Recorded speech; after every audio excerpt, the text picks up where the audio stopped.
Good morning, everyone.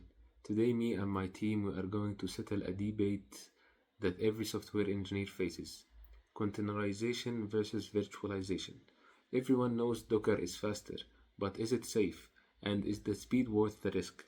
My name is Anas, and today, me and Muhammad and Abdullah, we conducted a head to head performance battle to find the answer. For decades, the industry standard was the virtual machine. It works, but it has a massive flaw we call the virtualization tax, which is just one application.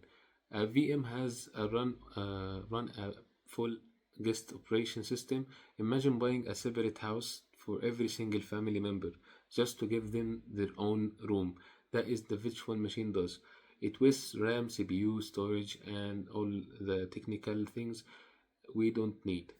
Here's a technical difference on the left. You have the virtual machine. They use a hypervisor to emulate hardware.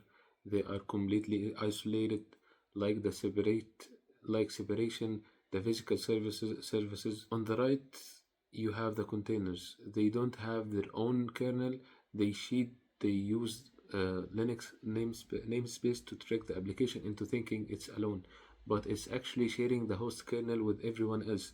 This sharing is what makes them fast, but also makes them dangerous. We don't just read about this, we tested it. We set up a standardized testing using the Arch Linux that I downloaded before, and on Intel i7 processor we ran an Ignis website server into the two environments, which was inside a KFM virtual machine using VirtualBox, and inside a Docker container using the overlay 2 storage driver. We measured boot time and idle RAM and disk for font print. The results were staging. Look, the boot time. The VM took around 24.3 seconds to serve traffic.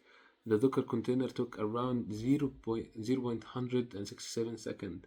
That is not just faster, that is like 145 times faster. Look at the RAM. The VM ate around 512 megabyte just to sit idle, and container used only a 12 megabyte. If you are a company like Uber, that means you can run like 50 times more application on the same hardware. Thank you, Anas. The speed numbers are impressive, but as a security engineers, you have to ask, what is the cost? Anas mentioned that containers change the kernel. This is a massive risk. In a virtual machine, if the hacker breaks in, they are trapped in a virtual box. But in a container, if they break the kernel, they own the entire server. And this is a big problem and massive risk. We analyzed a recent weakness.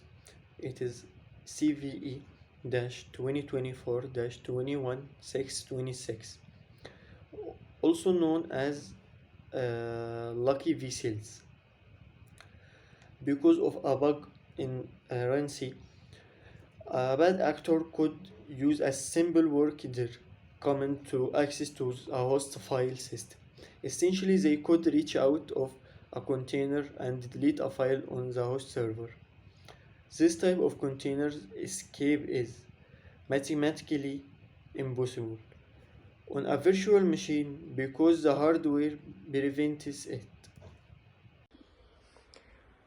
So, do we stop using Docker? No, we add layers of defense. We found that using user namespace mapping root inside the container to nobody using outside mitigates 90% of these attacks. We also looked at the hyper tools like Kata containers, which wrap containers in tiny VMS to get the best of both winners. Now, let's look at the business impact. Netflix switched to containers specifically for efficiency. They use a system called queues to mix different jobs on the same service, driving their CPU using from 15% up to 60%. Uber uses containers to handle bots storm. On New Year's Eve, when millions of people request right at once, they can't wait 24 seconds for VM to boot. They need the 0.176 seconds speed Anas demonstrated. To conclude, there is no single winner. It is trade-off. If you are building a bank, use virtual machine for the isolation. If you are building a web app, use containers for the speed and density. Our recommendation: by 2026, we will all be using micro VMS that merge these two technology together. Thank you for listening. We are now open for your questions.